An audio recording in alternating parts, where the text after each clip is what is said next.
Buongiorno da Sicilia 24, le principali notizie. Ponte sullo Stretto, pubblicate le motivazioni del no della Corte dei Conti al progetto definitivo approvato al CIPES, violate direttive dell'Unione Europea su ambiente, tariffe e contratti, il governo al lavoro per superare i rilievi. Ho dovuto rinunciare a curarmi, la storia di Loredana che non riesce a comprare i farmaci per alleviare i suoi dolori. Sospeso un bimbo autistico di 11 anni che avrebbe toccato una compagnetta nelle parti intime, i genitori pronti a denunciare il caso in procura a Messina. Dopo 3 giorni di agonia è morto l'operaio di 60 anni caduto da una impalcatura mentre lavorava in un cantiere del Policlinico di Palermo. A Catania occupazione di suolo pubblico, auto sui marciapiedi e scooteristi senza casco, il blitz della Polizia Municipale in via Plebiscito, il vice comandante Blasco dice è solo l'inizio. Laurea honoris causa in giurisprudenza a Paola Cortellesi per il suo film C'è ancora domani. All'Università di Messina una stele per ricordare le 2 studentesse vittime di femminicidio. Calcio, nessun problema con Brunori, perentorio il tecnico del Palermo Pippo Inzaghi sulle voci di contrasti con l'attaccante rosanero. Domani al Barbera arriva la Carrarese. Riconquistata la testa della classifica, il Catania Picerno proverà a consolidare il primato. Toscano dice serve dare il 100% per imporsi.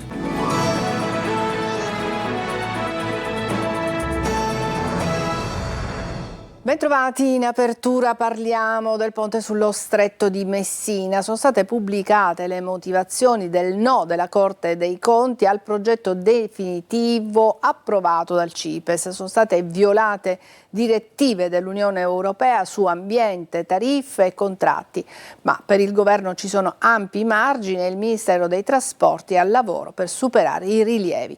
Intanto esultano le opposizioni. Francesco Triolo.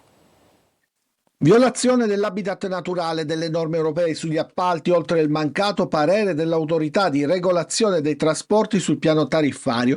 Sono queste le motivazioni principali pubblicate ieri della bocciatura della delibera del CIPES sul progetto definitivo del ponte sullo Stretto da parte della Corte dei Conti, che ha evidenziato anche altri elementi che rendono la procedura di riattivazione del progetto particolarmente fragile. 33 pagine che hanno stoppato il progetto del ponte. Con una nota il governo ha sottolineato che le motivazioni della deliberazione della Corte dei Conti saranno oggetto di attento approfondimento. Palazzo Chigi ha spiegato che il governo è convinto che si tratti di profili con un ampio margine di chiarimento davanti alla stessa Corte in un confronto che intende essere costruttivo e teso a garantire all'Italia un'infrastruttura strategica attesa da decenni. Il Ministero delle Infrastrutture invece ha preso atto delle motivazioni della Corte, ribadendo che continua l'iter per la realizzazione dell'opera anche alla luce della positiva collaborazione con la Commissione europea. Tecnici e giuristi, prosegue la nota del MIT, sono già al lavoro per superare tutti i rilievi. Motivazione al vaglio anche della Stretto di Messina. Siamo fiduciosi di poter individuare le opportune iniziative, ha detto l'amministratore delegato Pietro Ciucci, secondo le modalità previste dalla legge speciale approvata dal Parlamento, che ha definito l'opera strategica di preminente interesse nazionale. Esultano e vanno in pressing le opposizioni degli ambientalisti per il WWF. La procedura seguita ostinatamente dal governo ha violato le normative in materia di tutela ambientale di appalti, oltre ad altre normative. Ora il governo ha di che riflettere, conclude la nota. Per il deputato Angelo Bonelli il no al ponte è una vittoria della democrazia, ha detto, annunciando di aver inviato un'esposta alla Corte dei Conti europea affinché Salvini e il CDA della Stretto di Messina spieghino l'utilizzo dei finanziamenti del Fondo di Sviluppo e Coesione e dei fondi europei. E adesso vi raccontiamo la storia di Loredana, è una mamma di un bambino di 11 anni, va avanti con lavori saltuari ed è costretta a non curarsi. I farmaci, dice, sono troppo costosi. L'ha incontrata Marco Gullà. Io ho dovuto rinunciare a dei farmaci per comprare i vestiti a mio figlio, comprare alimento, lo posso fare il giorno dopo e costano 100, 170, 200, 300 euro. Quindi non lo posso fare, aspetto 9-10 mesi per fare una semplice ecografia. Non si può fare più nulla, cioè assolutamente per i farmaci dobbiamo rinunciare a tutto. Un bimbo autistico di 11 anni è stato sospeso alla scuola per aver toccato nelle parti intime una compagnetta. I genitori adesso sono pronti a denunciare il caso in procura. Sentiamo Roberta Lunghi. Un bimbo di 11 anni, portatore di spettro autistico grave, sospeso per 5 giorni, da una parte, una compagnetta di classe toccata nelle parti intime dal bambino, dall'altra. 2 minori da tutelare, fatto assodato, ma la storia è diventata un caso a Messina, all'Istituto Comprensivo Manzoni, Dina e Clarenza, per la scelta del dirigente scolastico Bonardelli di infliggere a quel piccolo una sospensione con obbligo di frequenza attorniato da un gruppo di sostegno e persino dai genitori che hanno rifiutato.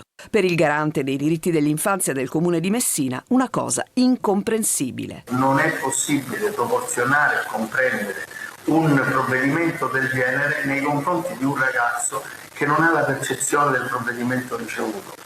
I fatti circa 10 giorni fa, nel racconto telefonico della mamma del bambino, il figlio era steso per terra in classe e la compagnetta per passare ha dovuto attraversarlo. In quel momento il tocco incriminato che a distanza di giorni al netto di responsabilità rimpallate sulle figure di sostegno presenti, la decisione della sospensione giunta dopo giorni per la famiglia è inaccettabile. Andrò alla procura di Messina per denunciare ciò che è accaduto, ci risponde accorata la mamma che si sente umiliata. A me mi dispiace per l'accaduto della bambina, ma io non so cosa dirle, perché non siamo noi genitori responsabili, ma sono responsabili quelli della scuola, perché una volta che mio figlio entra a scuola, la responsabilità del ragazzino sono loro.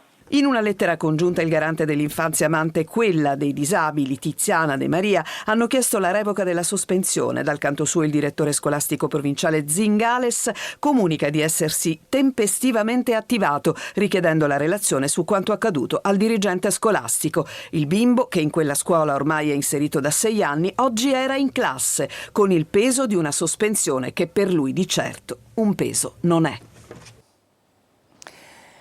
Dopo 3 giorni di agonia è morto l'operaio di 60 anni caduto da una impalcatura mentre lavorava in un cantiere del Policlinico di Palermo. Simona Mazzoni. Era rimasto gravemente ferito 3 giorni fa, cadendo da un'impalcatura al 3° piano in un cantiere edile del Policlinico di Palermo, ma l'emorragia cranica che aveva riportato non ha lasciato scampo a Giuseppe Salvatore La Rosa, operaio di 60 anni, originario di Belmonte Mezzagno. La Rosa era ricoverato nel reparto di terapia intensiva. Sull'accaduto indagano i carabinieri e tecnici dello Spresal dell'azienda sanitaria provinciale di Palermo. Il comune di Belmonte Mezzagno ha proclamato il lutto cittadino nel giorno dei funerali. Si tratta dell'ennesimo incidente sul lavoro dai contorni poco chiari. Saranno infatti le indagini a determinare cosa sia successo lunedì scorso, quando La Rosa è precipitato da un'altezza di circa 10 metri. I familiari dell'uomo hanno sperato fino alla fine, ma le profonde lesioni riportate nella caduta non hanno lasciato scampo all'operaio. La direzione del Policlinico di Palermo, si legge in una nota, alla luce del grave incidente avvenuto proprio in un cantiere dell'ospedale, esprimendo cordoglio ai familiari, conferma la piena collaborazione con le autorità competenti per l'accertamento delle dinamiche dell'accaduto. I carabinieri intanto stanno ascoltando i numerosi testimoni tra colleghi dell'uomo e addetti ai lavori. Sarebbe Aldo Ercolano, nipote dello storico boss mafioso Benedetto Santapaolo e suo alter ego. Dopo il suo arresto, il mandante del duplice omicidio degli imprenditori Alessandro Rovetta e Francesco Vecchio, uccisi il 31 ottobre del 90 nel sito delle acciaierie Megara di Catania dalla mafia per il rifiuto di cedere alle richieste di Pizzo. È la tesi della Procura Generale del capoluogo etneo, che ha chiesto il rinvio a giudizio dello storico capomafia etneo attualmente detenuto nel carcere di Oristano. Palermo è una città insicura. L'allarme emerge da un sondaggio effettuato dagli studenti di un liceo della città. Simona Mazzoni. 8 persone su 10 non si sentono al sicuro in città. In molti hanno cambiato le abitudini dopo i recenti fatti di cronaca e cresce il numero dei giovani che va in giro con strumenti di autoprotezione. A Palermo è allarme sociale, secondo un sondaggio effettuato su un campione di un centinaio di cittadini dagli studenti del liceo classico Meli nell'ambito di un progetto su giornalismo e informazione. I ragazzi hanno interrogato coetanei e adulti, ponendo alcune domande dopo dopo gli ultimi episodi che hanno sconvolto l'opinione pubblica, come l'omicidio in centro città di Paolo Taormina e la strage di Monreale con 3 giovani assassinati. Il dato più evidente è che oltre il 72% degli intervistati ha ammesso di aver modificato le proprie abitudini quotidiane. C'è chi preferisce non andare in giro la sera, chi evita determinate zone, chi rinuncia ai mezzi pubblici dopo il tramonto e chi sceglie percorsi alternativi. Come se la paura avesse preso il sopravvento sulle loro vite. I cittadini sentono che si stanno privando del loro diritto di vivere tranquillamente nella propria città, un fenomeno che coinvolge i giovani ma anche le loro famiglie. Tra l'altro i loro genitori sono preoccupati, vivono con ansia e c'è anche chi la notte lascia il proprio telefono attivo nella paura di una brutta chiamata da parte dei figli. I ragazzi sono spaventati dai loro stessi coetanei. Palermo è bella ma ferita la loro amara riflessione. E adesso a Catania, blitz della Polizia Municipale contro sosta selvaggia e varie irregolarità in via Plebiscito. È l'inizio di un nuovo corso, dice il vicecomandante. Sentiamo Tonino De Mana. Ore 8:30 scatta l'offensiva, non un'operazione qualsiasi perché in via Plebiscito a Catania non si era mai visto un tale spiegamento di forze. Necessario e più volte invocato per riportare ordine e legalità in una zona franca, quella cioè dove si poteva fare tutto. Questa volta no. Una ventina di agenti della Polizia Municipale hanno effettuato un max intervento elevando una quarantina di verbali per disparate motivazioni. Dalle auto senza revisione o sprovviste di assicurazione ai mezzi sui marciapiedi, dagli scooteristi senza casco all'occupazione di suolo pubblico e pubblicità non autorizzata. È solo l'inizio, garantisce il vicecomandante della Polizia Municipale Blasco. È l'inizio di un nuovo corso in cui la Polizia Municipale dovrà farsi sentire su tutto il territorio e non come viene spesso rappresentato falsamente sul territorio del centro della città. Elevate tante multe per il mancato utilizzo del casco, una pessima abitudine che a volte intasa persino gli ospedali. Sono ripercussioni che riguardano la sicurezza di tutti. Mi dispiace anche dirlo, quando qualcuno che non usa il casco ha un incidente va a occupare un posto in neurochirurgia per qualcuno che potrebbe averne veramente bisogno e magari ha avuto la disgrazia di avere un ictus. A questa cosa non si ci pensa, però questi sono i costi sociali del mancato uso del casco. Tira un sospiro di sollievo questa commerciante che osserva quasi stupita l'operazione della Polizia Municipale. La via Plebiscito è a sé, è una strada a sé, ognuno fa quello che vuole, invece un po' di ordine, speriamo che duri, che non sia una cosa saltuaria. Marciapiede libero e senza ostacoli, pedoni che percorrono senza zig-zag la strada, controlli a tappeto. Sì, è proprio via Plebiscito, a Catania. Torna la crisi idrica in 6 comuni dell'Agrigentino che restano senza acqua per lavori sull'acquedotto Fanaco-Madonie Ovest. Non va meglio ad Agrigento, con i residenti costretti ad avere l'acqua ogni 5 giorni. Davide Sarto. Rubinetti a secco di nuovo nell'Agrigentino per i lavori alla condotta dell'acquedotto Fanaco-Madonie Ovest. Restano così senza acqua 6 comuni: Canicattì, Casteltermini, Favara, Aragona, San Giovanni Gemini e Ravanusa. La situazione è resa ancora più pesante perché non c'è una data per il ripristino.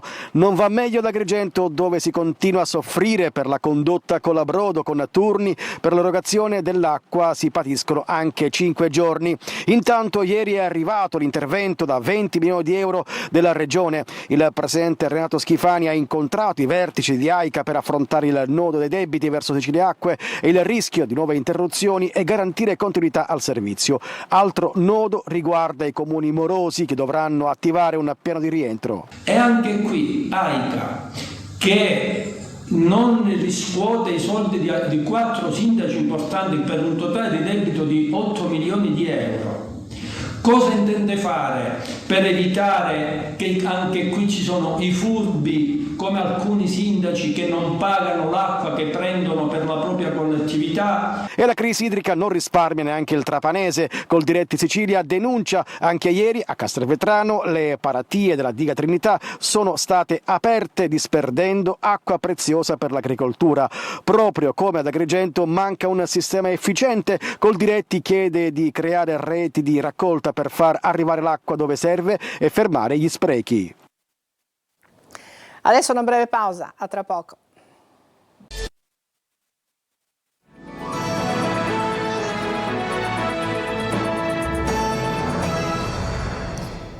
A Messina è stata conferita la laurea honoris causa in giurisprudenza a Paola Cortellesi per il film C'è ancora domani. Intanto è stato intitolato anche il cortile del rettorato a Lorena 40 e Sara Campanella, le due studentesse vittime di femminicidio. Francesco Triolo.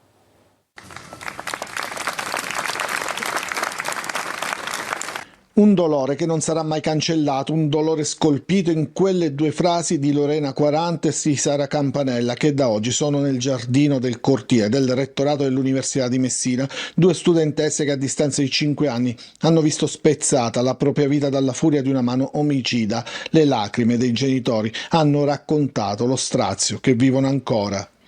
Diventa un momento di memoria affinché anche tra molti anni nuovi studenti possano sapere.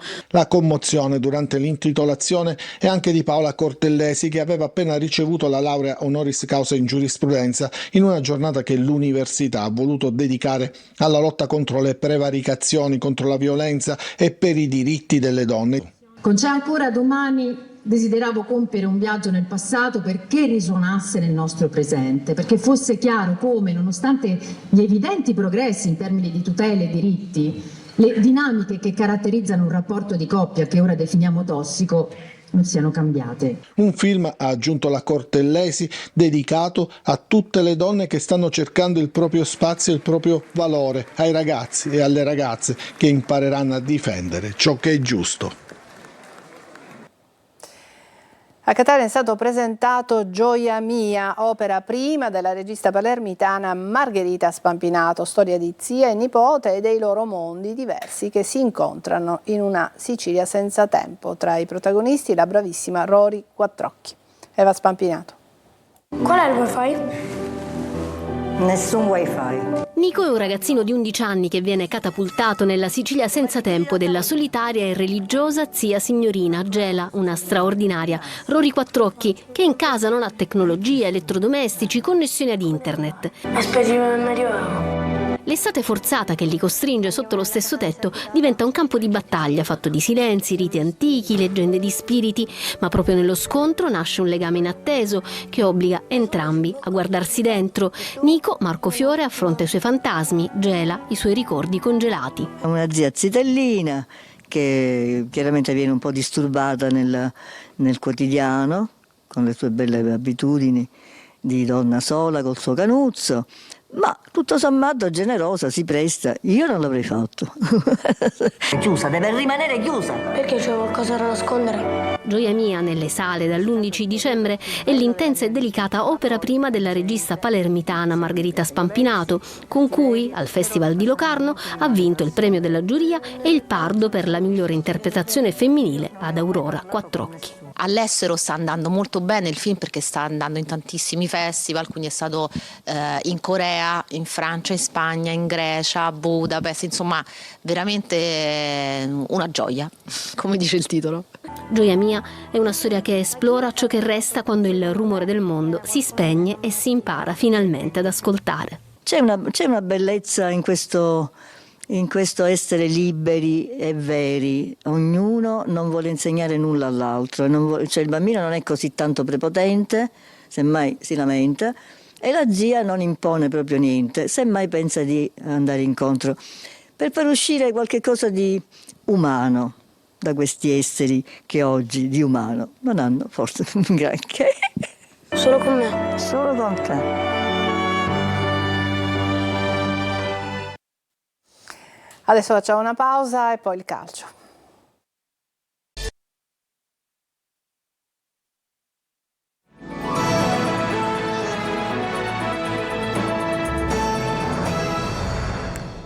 Eccoci al calcio, nessun problema con Brunori, chiaro e perentorio il tecnico del Palermo Pippo Inzaghi sulle voci di presunti contrasti con l'attaccante rosanero. Domani intanto al Barbera arriva la Carrarese. Marco Gullà. Ha chiarito che con Matteo Brunori non c'è stata nessuna frizione, che il Palermo non sta dando il massimo e che quindi occorre una vittoria per scacciare ancora una volta i nuvoloni di crisi. Pippo Inzaghi, alla vigilia del match contro la Carrarese al Barbera, parla anche della fascia di capitano assegnata a Bani. Brunori è il capitano di questa squadra, meritatamente perché si comporta sempre in modo eccezionale, per cui non ho bisogno di mandare nessun messaggio. Ho fatto capitano Bani perché Bani, siccome ha giocato 300 partite in Serie A, voglio che si prenda la responsabilità di alzare il livello, visto che le ultime partite non sono state all'altezza. Ho solo fatto questa scelta perché penso che sia una scelta normale dare una fascia a un giocatore che deve darci tanto, che deve trascinare i compagni, come sono io che sono nuovo, come lo sono i nuovi che sono arrivati, soprattutto i più esperti, da Augello a Gyasi a Palumbo. Inzaghi traccia la strada per uscire dalla strettoia in cui si è infilata la sua squadra. Penso dalla mattina alla sera come fare a questa squadra il salto di qualità. Probabilmente dobbiamo creare ancora una base solida. Non so se ci vorrà qualche mese in più di quello che ci eravamo preventivati. Io so che col lavoro arriveremo dove dobbiamo arrivare, perché qua non manca niente, e vi assicuro che quando perdiamo qui dalla società in primis tutti stanno male, c'è un supporto incredibile nei miei confronti, sento una stima incredibile girando la città come se stessimo vincendo tutte le partite, e questa responsabilità mi galvanizza. Ranocchia torna a centrocampo, potrebbe essere affiancato da Segre, Palumbo e Vasic sulla tre quarti alle spalle di Poyampalo, possibile panchina per Brunori e Ledoiron, domani start alle 19:30. Il Catania, dopo il successo con il Latina e la vetta riconquistata, vuole confermarsi a Picerno. Sabato, quindi domani, per il tecnico toscano impegnarsi al 100% non basta, serve il 100 per imporsi. Marco Carli. Dare seguito alla vittoria con il Latina, nonostante gli infortuni, nonostante la gravità di ciò che è successo a Cicerelli, messo fuori causa dall'intervento di un avversario. La società richiama alla compattezza e fa valere le proprie ragioni nelle sedi opportune. Il Catania c'è e confida su tutti i suoi elementi, come hanno dimostrato per esempio Allegretto e Jimenez nel match con i laziali. Sabato è il turno del Picerno in trasferta. I rossazzurri, lontano dal Massimino, hanno raccolto meno, qualche volta abbassando il tenore delle prestazioni, come a Casarano o a Cosenza.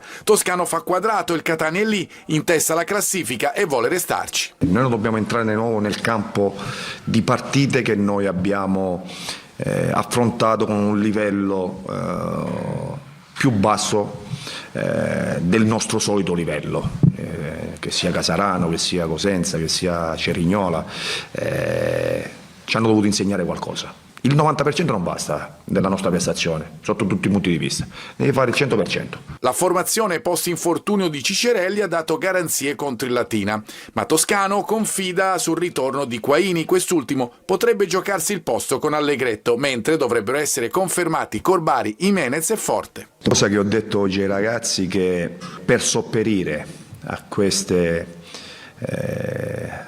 questi calciatori chi è a disposizione deve fare qualcosa in più per riempire quel vuoto. Domenica pomeriggio in campo Siracusa e Trapani. In trasferta gli aretusei sembra abbiano ormai passato il periodo peggiore, mentre i Granata rischiano ancora una nuova penalizzazione. Sentiamo.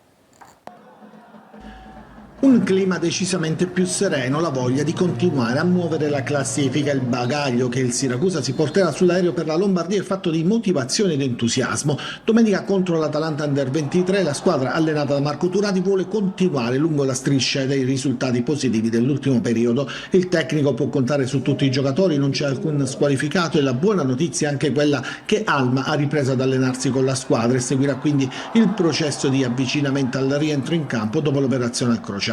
La formazione dovrebbe essere la stessa della gara contro l'Altamura, con il ballottaggio Parigini-Valente che già nell'ultima gara è partito dalla panchina per un problema alla spalla, e un altro ballottaggio può essere quello tra Guadagni e Di Paola. A Trapani invece la partita contro il Monopoli può essere uno spartiacque, c'è sempre l'attesa per la sentenza del Tribunale Nazionale Federale che dovrà decidere sulla seconda penalizzazione per i Granata, con il rischio che possa essere anche pesante. Potrebbe arrivare già dopo la partita contro il Monopoli. Proprio per questo Aronica deve sfruttare il turno casalingo per fare punti. C'è Celeghin squalificato in difesa, si spera di recuperare Stramaccioni che ha saltato l'ultima gara per un problema muscolare. Probabile l'impiego di qualche giovane come la sorsa già dall'inizio del difensore Motok e dell'attaccante classe 2008 Kevin Moye.